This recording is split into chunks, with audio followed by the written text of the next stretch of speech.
Bonjour à toutes et à tous et bienvenue au Cryptos Technical Briefing, chers amis, bienvenue mardi 7 juillet 2026. Les 57 700 dollars inscrits la semaine dernière, précisément mercredi 1er juillet 2026. J'ai une question à ce sujet parce que je vois partout exploser sur un certain nombre de réseaux sociaux des analyses mettant en avant le fait que the bottom is in. Avec certitude, cette fois-ci, c'est bon, c'est le moment d'acheter. Alors, faut pas. Moi, j'ai des convictions aussi sur le sujet, vous le savez, et vous savez que je penche plutôt pour dire que ces 57 700 dollars ne sont pas le point bas final, mais il faut quand même reposer les choses, être factuel et voir les arguments qui sont en faveur de ce scénario, et puis des arguments qui viennent le nuancer. Dans tous les cas, c'est deux écoles qui s'opposent. Celle qui pense que the bottom is in. Alors, ce qui peut d'ailleurs être le cas pour un certain nombre d'altcoins. Parmi les plus fortes, certaines, le creux date déjà même de février dernier, niveau qu'elles ne reverront pas. Donc, il y a quand même quelque chose d'intéressant dans le fait de vouloir défendre aussi que Bitcoin a fait son point bas majeur. Donc, plusieurs choses dans cette nouvelle édition du CTB. Tout d'abord, je vais revenir rapidement sur la Fed. La hausse de taux de la Fed s'éloigne. Je vais être à nouveau assez précis, notamment sur l'amélioration des perspectives d'inflation. Ce sera une introduction, c'est du fondamental, mais vous allez voir que ça nous permet d'être optimistes justement pour écouter cette fameuse fenêtre d'opportunité que vous savez que je vois moi entre cette fin d'été et ce début d'automne. Deuxième partie, je vais vous parler des alts pour changer, parce que j'ai vraiment une conviction que cette année 2027 sera une année favorable aux alts. Alors attention, je ne dis pas que les alts feront aussi bien qu'en 2021. Mais je pense que d'un point de vue relatif face à Bitcoin, les jetons qui ont un vrai fondamental, un vrai usage, une institutionnalisation, c'est-à-dire un usage institutionnel, mais aussi par exemple un ETF ou une perspective d'ETF, qui évolue dans un environnement qui n'est pas trop concurrentiel, qui génère vraiment du cash et qui aussi peuvent, et ce ne sera pas le cas de tous, vraiment s'inscrire dans la future réglementation Clarity Act qui arrive et être considérés donc comme des matières premières numériques et non pas comme des securities. Je pense que les alts peuvent, en fait le creux c'est cette année, mais faire une année 2027 assez inattendue, d'autant plus que tout le monde considère qu'elles sont mortes et enterrées. Donc, deuxième partie, ce sera sur les alts. Troisième partie, j'en parle pas très souvent, mais là je vais en parler, les Bitcoin Treasury Companies. C'est très intéressant de faire l'analyse technique donc de ces sociétés qui détiennent, qui achètent du Bitcoin. Déjà parce qu'actuellement, elles ont une valeur de marché qui est inférieure à leur avoir en Bitcoin pour la plupart d'entre elles, et parce que les signaux techniques de ces actions, si ils confirment ce que l'on peut voir sur Bitcoin, c'est une preuve supplémentaire que l'analyse sur Bitcoin peut être juste. Donc on va passer en revue le top 3, le top 4 de ces Bitcoin Treasury Company. Je vais vous parler des ETF BTC. Il y a eu une hémorragie depuis le début du mois de mai. Ça se calme un petit peu et on va faire l'analyse technique de l'ETF de BlackRock, qui reste le numéro 1 et qui là aussi bénéficie d'une structure qui pour moi est très prometteuse. Les choses vont se mettre en place. Il faut être patient. Là aussi, il manque peut-être un dernier bottom, mais dans tous les cas, le plus important, c'est même pas de savoir est-ce que 57 700 dollars est le point bas, ou est-ce que ce sera 51 300, 49 900, 52 856. Bon, c'est pas vraiment le plus important. Plus important, c'est, en tout cas en tant qu'analyste technique, y a-t-il une structure de bottomisation? Car, je vais prendre l'image d'un arbre. Un arbre, pour qu'il monte très haut au ciel, il faut qu'il ait une base puissante, enracinée, bien large, quelque chose qui est profondément ancré dans la terre. Et à partir de ça, à partir de ce socle ancré dans la terre, il pousse et peut pousser très haut. C'est ça, une structure en analyse technique. Pour moi, c'est ça qui compte. C'est pas de savoir est-ce que le point bas est fait à 57 700 dollars, 53 302, enfin voilà, je vais pas refaire le même truc. Bon voilà. Ok, donc ensuite, voilà. Alors, Bitcoin, le scénario de la fin d'un bear market, d'une fin précoce. Est-ce possible? Est-ce possible? Il y a des arguments, il y a quelques arguments, mais j'arrive en fait à les contourner et à montrer que ce sont des arguments très bullish, mais qu'ils autorisent quand même encore un dernier plus bas. Et puis, si j'ai tort et si dans 3 4 mois on réalise que c'était le bottom final, bah, j'aurais eu tort. Bon, on verra bien. De toute façon, moi j'ajuste en fonction des choses, mais je pense quand même qu'il faut rester un peu prudent. Peut-être qu'on aura un double test de ces 57 700. On reviendra les tester pour repartir et faire un double bottom. Ça, c'est aussi un scénario possible. Je vous parle du dollar américain, je vous parle de la liquidité et on va faire l'analyse technique des alts que vous m'avez demandé dans la section des commentaires. Je vous en remercie, continuez d'ailleurs. Et donc, je prends toujours les deux qui sont le plus demandés. Et là, il s'agit des tokens Ondo et Doge. Bienvenue, nouvelle édition du CTB. En 2026, des centaines de millions de dollars ont été volés dans l'écosystème crypto. Des hacks de plateformes crypto. Mais vous savez quoi? C'est pas ça le principal danger. Imaginez, visualisez. Vous partez en vacances, vous allez à la gare prendre votre TGV, vous êtes sur votre téléphone et vous vous dites je vais jeter un œil à mon compte de trading crypto. Faites pas attention, vous connectez trop vite à un site qui ressemble comme deux gouttes d'eau à votre plateforme crypto, mais qui n'est pas votre plateforme crypto. C'est du phishing, c'est un site écran. Les pirates sont là pour vous voler vos identifiants ou peut-être derrière, vous harceler de pubs, de coups de téléphone, de tentatives malveillantes en lien avec votre investissement boursier. Ce qu'il vous faut, c'est un antivirus nouvelle génération.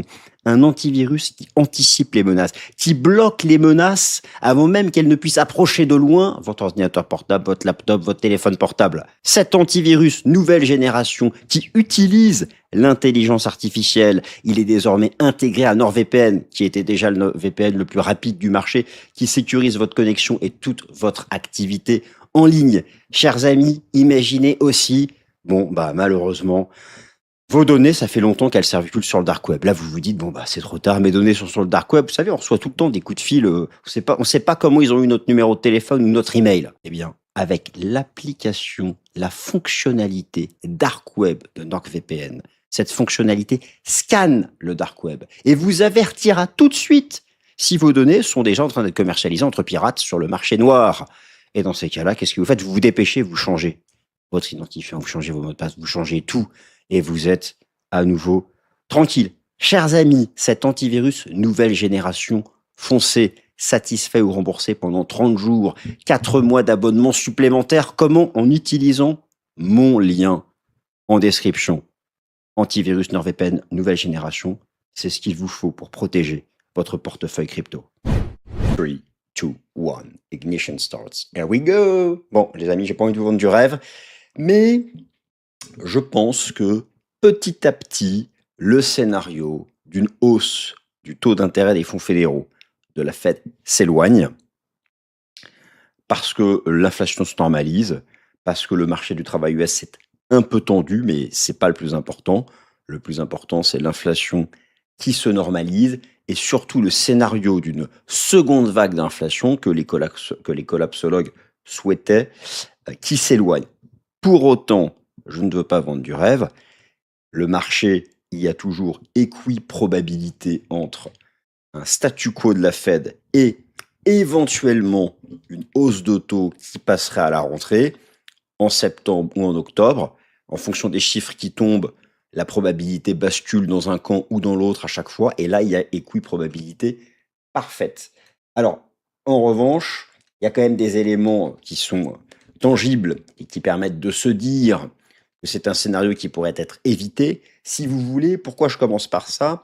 Parce que dans un scénario de... Alors, attention, Bitcoin peut parfaitement faire son creux majeur et sa fin de bear market, même si la Fed devait relever une fois son taux. Les anciens bear market de Bitcoin ne se sont pas terminés dans des contextes monétaires accommodants, mais davantage sur des perspectives de politique monétaire. Et si vous prenez par exemple la fin de l'ancien bear market, donc qui s'est terminé en octobre-novembre 2022, le premier tiers de la phase de reprise, toute la hausse de Bitcoin entre 15 000 $ et jusqu'à 50 000 ou 60 000 s'est fait dans un environnement où la Fed montait les taux. D'accord? Donc, voilà, il faut pas se dire, il faut pas que ces perspectives de politique monétaire soient un frein, naturellement, ça agira. De même, les corrélations, le S&P 500 a fait de nouveaux records historiques, ça n'a pas empêché Bitcoin de faire son bear market. Et donc, Bitcoin peut tout à fait trouver son bottom cyclique en suivant ses propres fondamentaux, ses propres lois, même si le S&P 500 devait entrer en correction. Bien sûr que les corrélations agissent plus ou moins aussi à court terme. Enfin voilà, donc en tout cas, il y a aucune probabilité. Alors, euh, rapidement, alors l'actualité géopolitique, elle tourne toujours. Voilà, concrètement, il y a toujours rien de sérieux en fait entre les États-Unis et l'Iran, pas d'annonce sérieuse. Il y a un peu de tension ce matin, puisque a priori l'Iran cible parfois encore des bâtiments qui s'écarteraient de la route exigée pour traverser le détroit d'Ormuz. Il n'empêche, rappelez-vous, je vous avais montré ce site qui est réalisé par le fonds en partenariat entre l'Université d'Oxford et le Fonds monétaire international. Alors, ça permet en fait, si vous voulez, d'avoir une juste vue. L'actualité géopolitique, elle tombe tous les jours. Donc, voilà, un matin, ça peut être positif, un peu moins positif, parfois un peu négatif. Au final, il faut regarder le temps long. Et ce que j'aime bien avec cette approche-là, c'est que c'est une moyenne mobile à 7 jours du nombre de bateaux qui entrent dans le détroit. Je vous en avais parlé, souvenez-vous, ici, regardez, elle remonte. Nous sommes, en dernière donnée connue, à 33 navires, donc moyenne mobile à 7 jours, 33 navires entrants. Et la vraie normalisation, c'est à partir de 60. Ce qui compte, c'est la tendance. On voit que la tendance est à la reprise, même si un jour ou l'autre, il peut y avoir des tensions ponctuelles. Au final, le trafic est à la reprise.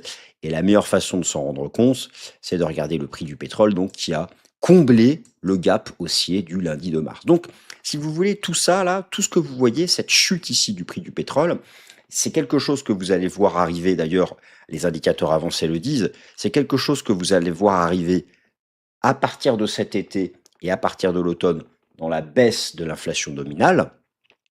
D'autre part, je vous rappelle que la Fed de Kevin Warsh, et notamment Kevin Warsh, lui, il s'intéresse à... Alors, il y a plusieurs lectures de l'inflation, et l'indice favori du patron de la Fed, c'est le Trimmed PCE, c'est-à-dire un PCE core, un PCE sous-jacent, mais qui vraiment écarte les chocs des éléments les plus volatiles. Donc c'est vraiment une version la plus lissée. Et on sait que c'est ça que regarde la Fed de Kevin Warsh. D'ailleurs, Kevin Warsh qui au passage a lancé des groupes d'études pour reprendre la façon dont la Fed étudie l'inflation, et peut-être qu'à un moment ou un autre, ce ne sera pas le PCE core, mais ce sera le Trimmed PCE qui sera définitivement utilisé par la Fed. Celui-ci, certes, s'était repris en février-mars, mais reste autour de 2%, et là retombe. Donc en fait, et puis je ne vais pas tous vous les montrer parce qu'on ne fait pas une émission sur l'inflation, là. Mais il y a quand même énormément d'éléments en faveur, si vous voulez, qui sont contre la seconde vague d'inflation. Ça ne veut pas dire qu'on va à la cible de la Fed.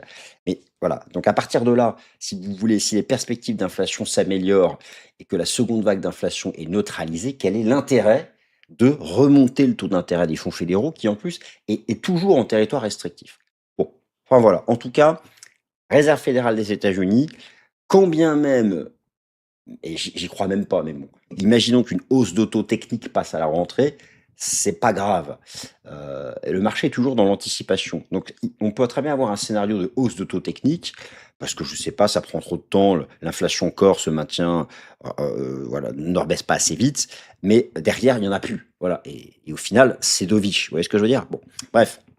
En tout cas, là, il y a plein d'indicateurs avancés qui permettent d'être optimiste. Donc là, c'est pas mal. Après, oui, ce qui serait vraiment bien, c'est de revenir, dans les zones basses ici. Pourquoi? De revenir sous le gap, parce que là, on aurait une contribution négative à l'inflation en termes de taux de variation sur un an, etc., etc. Bon, voilà. Alors, maintenant, je vais vous parler des alts. Les alts, j'ai une conviction, c'est que l'année 2027, les alts, tout le monde les enterre. Pourquoi? Parce que la véritable... Alors attention, il y a alt et alt, elles sont toutes différentes.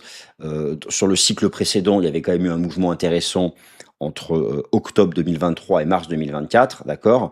Mais après le halving et dans la seconde partie du bull run de Bitcoin, les alts ont globalement rien fait. La plupart d'entre elles, beaucoup d'ailleurs, sont délistées, certaines vont à zéro, d'autres sont en bear market depuis leur sommet de 2021, d'autres sont en bear market depuis mars 2024. De très très rares, bon, je pense à Hyperliquid Hype fait de nouveaux records historiques, mais c'est plus ou moins la seule. Maintenant, les alts les plus fortes avec des vrais fondamentaux, et pour la plupart, ont fait leur bottom en février dernier et ont déjà des bons deltas de reprise. Bon, et voilà. Et certaines vont disparaître, etc. Donc, dans tout ce bordel, il y en a tellement maintenant, on ne peut pas raisonner de manière générale sur les alts. Donc, moi, mon raisonnement là va s'appliquer aux alts qui ont de vrais fondamentaux, un vrai usage institutionnel. Et il y a d'autres conditions, mais partons déjà sur ça. Ma conviction sur ces alts, ou un vrai fondamental, c'est que 2027 sera une année surprenante. Alors déjà parce que le Clarity Act finira par passer, même si je vous l'accorde, pour le moment ça traîne. Alors pourquoi ça traîne? La probabilité que ça passe en 2026, ça redrop parce que parce que le Sénat américain, si vous voulez, le texte est déjà passé en commission bancaire du Sénat américain. Maintenant, il faut qu'il passe en session plénière. Et le problème, en fait, c'est qu'il y a tellement de choses à faire au Sénat US que ça tarde. D'autre part, il faut être certain pour que ce soit mis au vote qu'il y ait suffisamment de démocrates qui soient ralliés. En plus, là, ils sont tous en mini-vacances jusqu'au 13 juillet. Malgré tout, le leader républicain au Sénat US pousse pour qu'un vote ait lieu d'ici fin juillet, peut-être tout début août. Donc on verra, c'est une possibilité. Après, limite, c'est pas grave. Imaginons que ça passe pas cet été, ça va faire du FUD, la loi passera jamais, etc. Ça passera peut-être à la rentrée, on verra. Dans tous les cas, ma conviction est que ça finira par passer. Pourquoi? C'est pas au doigt mouillé, parce qu'il y a des démocrates qui s'y rallient et ça négocie. Et là, actuellement, c'est dans la phase de la négociation éthique. Il faut que le camp républicain lâche du lest sur l'aspect éthique et notamment l'exposition de la famille Trump au marché des crypto-monnaies. Mais si vous voulez, il y a une grande partie des démocrates qui, de toute façon, sont exposés au marché crypto, donc qui ont tout intérêt. Et puis même pour leurs électeurs, si vous voulez, avant les élections de mi-mandat, sachant le nombre d'Américains exposés à ce marché, si au moment des élections de mi-mandat, eh bien, cette loi n'est pas passée parce que les démocrates ne se rallient pas, vous voyez que ça peut poser des défis, ça peut leur faire perdre des votes. Donc il y a un certain nombre d'arguments qui me font penser que de toute façon cette loi finira par passer, et je vous en ai déjà parlé à plusieurs reprises, c'est quelque chose qui peut libérer du capital en direction des alts qui ont des bons fondamentaux. Donc déjà, ça c'est une première chose, je pense que 2027 va nous surprendre, et je pense même que 2027 pourrait être, dans une certaine mesure, une année aussi forte que 2021 pour les alts. Alors attention, 2021 pour les alts, là vous avez le ratio entre les alts et le Bitcoin, donc le ratio Others sur BTC. Others, c'est toutes les alts au-delà du top 10 en termes de market cap. Voilà. Regardez le cycle précédent, il n'y a pas eu de saison des alts. La dernière fois que ce ratio, donc quand le ratio explose, c'est que les alts déchirent Bitcoin. La dernière fois que ce ratio a explosé, c'était 2020-2021. Et sur le bull run qu'a eu Bitcoin entre 2022 et 2025, le ratio était en baisse. Donc c'est pour ça que vous avez eu l'impression qu'il n'y a pas eu de saison des alts. Et en fait, les alts, elles n'ont pas de cycle de 4 ans, elles ont leur propre cycle. Et potentiellement, donc on pourra, alors, je ne vais pas dire qu'il y a un cycle de 6 ans, mais ce que je veux dire, c'est que techniquement parlant, on répète la même phase de bottomisation que 2019-2020, cette phase un peu latérale tout en bas, qu'on a commencé en fait en juin 2025, où petit à petit, j'y applique les enseignements du système Ishimoku, on sort par le haut du Kumo, la Lightning Span se libère, en accord avec le business cycle. Et d'ailleurs, pourquoi est-ce que les alts ont sous-performé sur le cycle précédent? Parce que regardez, le business cycle était sous 50, c'est le PMI industriel des États-Unis. Sous 50, c'est un régime industriel en contraction. Et donc là, si vous voulez, et le bilan de la Fed était en baisse. Donc voilà. Et là, regardez, le bilan de la Fed ne baisse plus, reprend une pente haussière. Le business cycle, le régime industriel américain réaccélère. On retrouve les mêmes conditions que 2020-2021. Et en plus, on commence à avoir gentiment les signaux techniques. Mais attention, c'est de l'hebdomadaire. Ça peut prendre encore 5-6 mois avant de décoller. D'ailleurs, que la Lightning Span se libère, ça peut prendre 5-6 mois. Donc, tout ça me dit que cette seconde partie 2026, c'est l'année où on rentre des alts. Et 2027, pour moi, tout converge. Techniquement, le timing, les corrélations, la réglementation, la loi US, etc. Pour que 2027 soit une année qui peut-être, par exemple, quand je parle des alts, je vais prendre l'exemple d'ETH, ETH qui a pu décevoir beaucoup parce que sur le cycle précédent, on n'a pas fait de nouveau record historique. Eh bien, là, je pense vraiment sur le prochain cycle, on ira enfin chercher les 6 000, 7 000 sur ETH.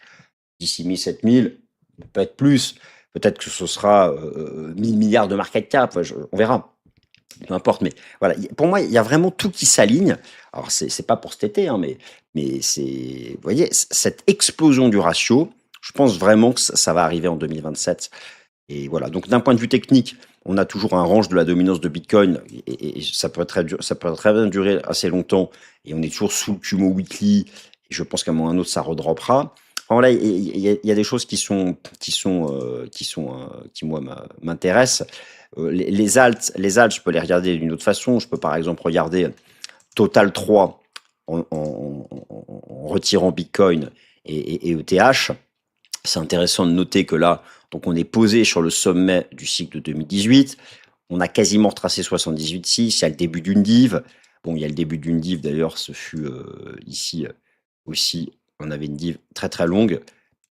Mais je pense pas qu'elle soit complète. Je pense qu'il manque encore un dernier bottom sur la div. Vous voyez qu'on est quelque chose un peu comme ça, qu'on fasse un dernier bottom. Ou peut-être qu'elle sera plus basse. Parce que regardez ici, la div, elle était déjà présente ici. Elle était déjà présente ici.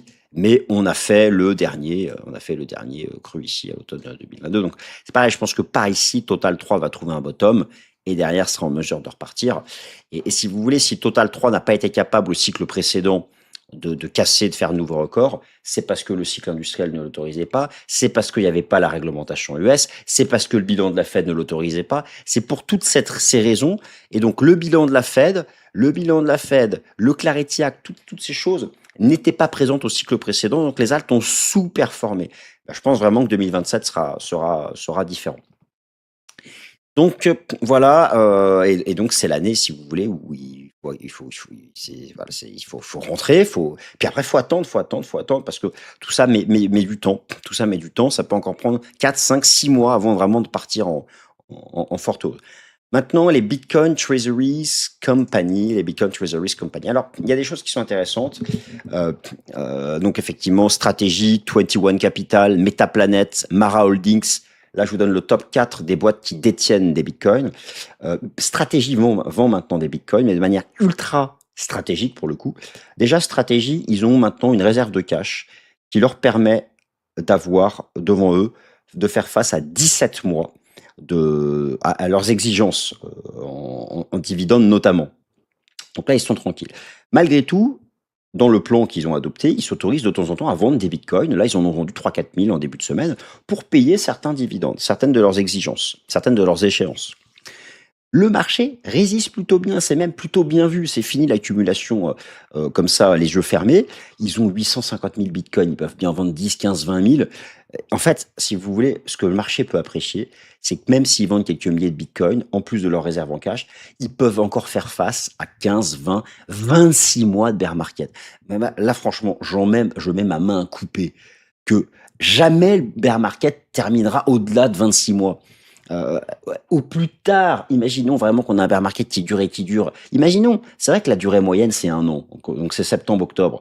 Mais comme toute moyenne, on fait parfois un peu moins, un peu plus.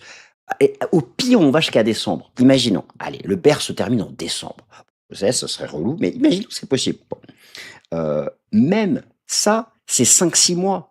Donc stratégie, ils ont 15, 20, 25 mois de réserve, même s'ils doivent vendre un peu de bitcoin. Donc moi, je trouve ça super, super rassurant. Alors, en plus, actuellement, les Bitcoin Treasury Companies, vous allez voir d'un point de vue technique, je commence à avoir les mêmes divergences potentielles weekly que sur Bitcoin. Encore une fois, ces divergences peuvent encore se traduire par un dernier plus bas. Vous connaissez mon scénario, c'est ce que je pense, qu'il y aura encore un dernier plus bas, ou minimum un retest des 57K. Voilà, mais les choses se mettent en place d'un point de vue technique. Et en fait, avec le temps qui passe, avec cette phase de bottomisation qui va durer, qui va être encore légèrement baissière, eh bien, on construit des structures, des grosses structures latérales tout en bas, techniques, qui déploieront leur capacité de rebond essentiellement en 2027. Donc, je vais vous montrer tout de suite les actions de Strategy 21 Capital, Metaplanet, Mara. D'ailleurs, pour la plupart d'entre elles, maintenant, leur market cap est inférieur à leurs avoirs en Bitcoin. Donc, on est vraiment sur de la survente. Je vais vous les montrer. Bah, voilà, elles sont là. Donc, alors, stratégie, stratégie. Elle a retracé plus de 78,6 de son ancien bull market. On commence à avoir les divergences. Alors, celle-là, en plus, elle est déjà triple. Peut-être qu'elle soit quadruple, la divergence. Ok, elle est magnifique. Peut-être qu'on ira jusqu'à 70. On verra bien. Mais en tout cas, stratégie est entré dans une phase de bottomisation qui va peut-être durer un certain temps, mais je commence à avoir une div. Je vous montre Mara.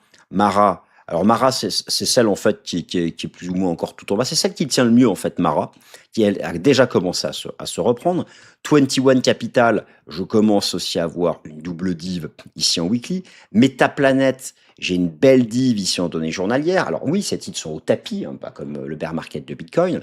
Mais si vous voulez, il y a de la structure technique, il y a des divergences, il y a, et notamment, ce qui compte, c'est stratégie, parce que les autres sont beaucoup plus petites en termes d'avoir en Bitcoin.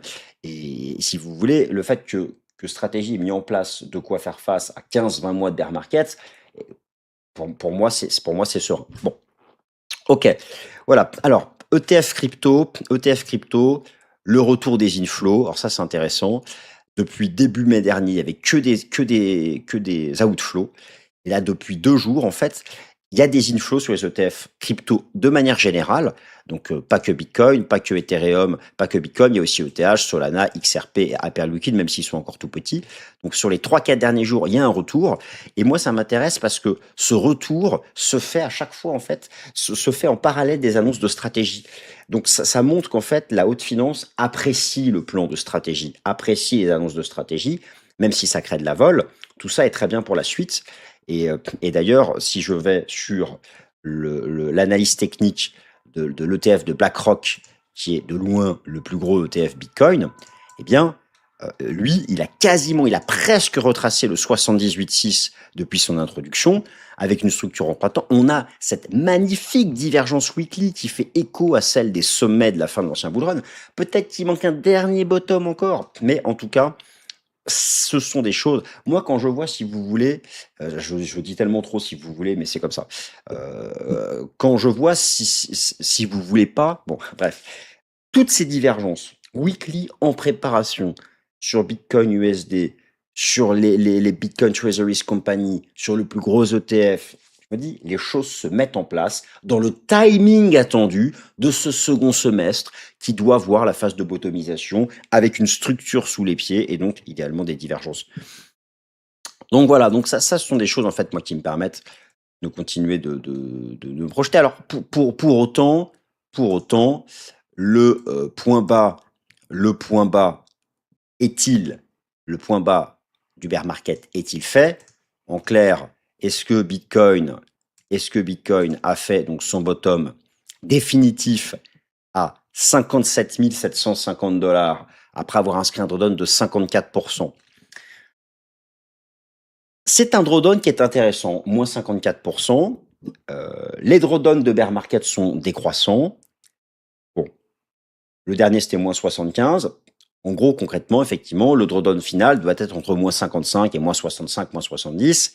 Je pense toujours que moi, ce sera à la fin plutôt quelque chose de moins, autour de moins 60, peut-être un peu plus. Dans tous les cas, le principal argument de ceux qui pensent que bottom is in, c'est-à-dire le principal argument de ceux qui pensent que bottom is in depuis ici, là, le mercredi 1er juillet 2026. Ce principal argument me parle directement. Ce principal argument résonne dans ma tête. Pourquoi? Parce que je suis un analyste technique et que leur principal argument, ce sont les divergences à la fois absolues et relatives et autour de Bitcoin, c'est-à-dire des divergences en dollars. Superbe divergence haussière weekly, elle est belle, elle est là, elle rappelle vraiment la fin de l'ancien bear market, sauf que regardez là ici, elle existait déjà ici aussi, en juin-juillet. Et il y a eu quand même un dernier creux en novembre. Et il fut aussi en divergence. Alors la divergence, elle est magnifique là, mais on peut très bien se reprendre un peu, refaire le dernier creux, qui sera lui aussi en divergence, peut-être même ici. Et elle sera toujours là. Donc oui, elle est là, mais elle est peut-être pas complète. Donc, mais elle est là. La div est là. La div, elle est là en dollars. La div, elle est là en relatif. Elle est là face au ratio Bitcoin S&P 500, mais c'est pareil. Elle peut avoir 3 points de contact, comme ce fut le cas ici. Voilà. Elle est là, notamment aussi sur le Bitcoin ajusté de l'inflation. Elle est là, mais elle peut avoir aussi un 3e point de contact un peu plus tard cette année. Donc, moi, je suis le premier. en plus, rappelez-vous, dès janvier, je vous parlais qu'on allait répéter le scénario de la divergence. Donc, je, je passe mon temps à regarder ce genre de choses, la trend, les divergences, le 61.8, etc. Il y a aussi bien sûr le support de la loi de puissance, le power law, qui est pile poil à 57 760. Et 57 760, et là on a fait 57 748. Donc on se dit, il y a beaucoup de choses, il y a la divergence, etc. Et donc, bah, c'est le piège. Attendre septembre-octobre, c'est le piège, c'est déjà fait. Moi, ce que je dis à ça, c'est que je valide complètement la divergence, mais que il faut faire attention au fait que la divergence pourrait encore se développer par un dernier creux. Et alors là, en plus, elle serait encore plus puissante si on faisait ce dernier bottom. Donc ça, moi, je trouve que ce serait vraiment intéressant. Et j'en reviens, alors c'est vrai que je regarde par exemple aussi le ratio Bitcoin face à la tech US. On est complètement survendu. Même le ratio Bitcoin face aux semi-conducteurs, ça peut encore aller plus bas, mais on sait très bien on est sur des zones de base de rebond. Et moi, j'en reviens toujours en fait à l'aspect vraiment timing, où il y a un truc qui colle pas, c'est que le mercredi 1er juillet, eh bien, là, vous voyez qu'aujourd'hui, nous sommes à 274 jours de bear market. Donc, le mercredi 1er juillet, on est à 267. C'est trop court. C'est trop court. Alors, une année dure 365 jours. Un bear market peut durer un peu plus, un peu moins. C'est toujours pareil, c'est une moyenne. Disons que si le 1er juillet avait été 320, 330 jours de bear market, là, voilà, j'aurais peut-être commencé à me dire que la divergence est peut-être déjà complétée. Mais je pense que c'est trop short. Donc, voilà. Alors, après, dans tous les cas, imaginons que je me trompe, et imaginons que, bah mince, merde, c'est vraiment déjà le plus bas et il nous fait manquer l'entrée dans le marché. Déjà, tout le monde fait comme il veut, et d'autre part, on peut rentrer progressivement dans le marché. On n'est pas obligé d'attendre la séance parfaite ou mettre tout son capital, etc. Donc voilà, donc je pense que le bear market ne peut pas être déjà terminé, quitte à prendre le risque de me tromper. Même si là, juillet, à court terme, on réagit sur la trend, il y a des éléments favorables, il y avait même la div daily. Juillet est intéressant parce que juillet est un des meilleurs mois de Bitcoin en performance moyenne et en performance médiane. Mais regardez, on est déjà à +8 depuis le début du mois de juillet. Et la performance moyenne de Bitcoin, c'est +7 et médiane, c'est +8. Donc on a déjà, en fait, à 63 000 $ un bon mois de juillet. Les bear markets sont toujours couverts par le prix réalisé court terme en analyse on-chain. Il est à 68K. Donc, ok, donc effectivement, en juillet, voilà, peut-être qu'on peut remonter vers 68, 69, peut-être retester la traîne, aller entre 68 et 72, grand max, avant, je pense, d'avoir un dernier moment de faiblesse. Donc, vous connaissez mon scénario. Et limite, ce serait génial, en fait. Parce que si nous avons vraiment ce dernier mouvement de faiblesse en août-septembre, peut-être parce que le Clarity Act sera en retard ou que sais-je encore, et qu'on se retrouve en fait à 55, 54 000, peut-être même à 50 000 $ mi-septembre, avec 340 jours de bear market. Et là, et avec en plus, on aurait encore la divergence parce que ce serait encore en divergence. Alors là, mais je pense que je vais faire une vidéo en disant je fais tapis, je fais all-in, parce que tout serait aligné. Ben, nous verrons bien ce que cela donne. En tout cas, la divergence est vraiment un scénario, moi, dont je parle quand on était ici, quand on était là, hein, quand on était là. Donc là, les choses se construisent et je trouve ça intéressant. Moi, je termine par un mot sur Dodge et Ondo parce que ce sont des alts que vous m'avez demandé. Et Ondo, eh bien, c'est un très beau jeton. Ondo, alors fallait se placer là, hein. Classique, rappelez-vous, j'illustre à chaque fois, je prends toujours Link pour montrer comment est-ce qu'on passe d'un bear à un bull market. Bull market, bear market, latéralisation, divergence éventuellement, et on repart en sortant par le haut. Bah, Ondo, en plus d'avoir d'excellents fondamentaux et d'être typiquement le jeton qui sera favorisé par le Clarity Act, avec en plus une très forte institutionnalisation américaine, bear market, prise de mèche, latéralisation, sortie par le haut, vague 1, on est en vague 2 là, hein. vague 1, vague 2, on retrace tranquillement. Donc la vague 2, parfois, pour retracer 78,6, 80, 90%, ça, mais toute cette zone-là, là, pour moi, tout ce qui est entre 25 centimes et 35 centimes, ça se paye sur du long terme. 25, 35, ça se paye sur du long terme pour repartir derrière. Ondo, vous l'avez demandé, mais moi, est déjà dans mon bag et est une de ces altes pour lesquelles j'attends quelque chose d'exceptionnel en 2027. J'ai commencé ma vidéo en vous montrant des arguments qui font que pour moi, 2027 sera une bonne année pour les altes. Typiquement, Ondo, je pourrais le mettre en numéro 2 ou numéro 3 dans ces altes qui ont une capacité d'explosion. D'accord. Alors, c'est pas le cas du Dodge, par contre. C'est pas le cas du Dodge parce que, bah, en termes de fondamentaux, c'est pas vraiment comparable. C'est pas le cas du Dodge. D'un point de vue technique, alors le Dodge, en tant que star des mêmes coins, aura toujours cette capacité à se reprendre. Ça, il n'y a pas de souci. Euh, il avait échoué ici. On peut se dire qu'il a échoué à rejoindre son ancien record. Ce qu'il faut savoir, c'est qu'en butant ici, il a rejoint pile poil son record, mais en market cap. Oui, parce qu'il y a les tokenomics. Alors sur le Dodge, pour l'instant, je vois pas de divergence. Bon, le gros plancher le plancher du précédent bear market, il se situe davantage ici entre les 5, autour de 5-6 centimes. La seule conviction que je peux avoir, c'est que oui, entre 5 et 6 centimes, ça peut se payer. Mais c'est pas un jeton, même si, imaginons que ça reparte, parce que les mêmes coins repartiront par pure spéculation quand Bitcoin aura fini son bear. Mais il y a davantage de risques, à la fois sur le plan fondamental et sur le plan technique. Par exemple, Ondo, je vous ai montré Ondo à l'instant, il y a une base de latéralisation. Bah là, il y a encore pas grand-chose, quoi. Donc, la seule chose que je peux dire, c'est que ça peut se tenter en cas de retest de la base, ici, de l'ancien bear market, quoi. Donc, qui est entre 5 et, qui est entre 5,5 et 6,6. Et bah, d'ailleurs, on a plus ou moins retesté la partie haute, quoi. Enfin, j'ai pas une conviction forte, vous avez compris, sur le Doge, quoi qu'il fasse. Chers amis, ainsi s'achève cette nouvelle édition du CTB. Merci à toutes et à tous de votre attention.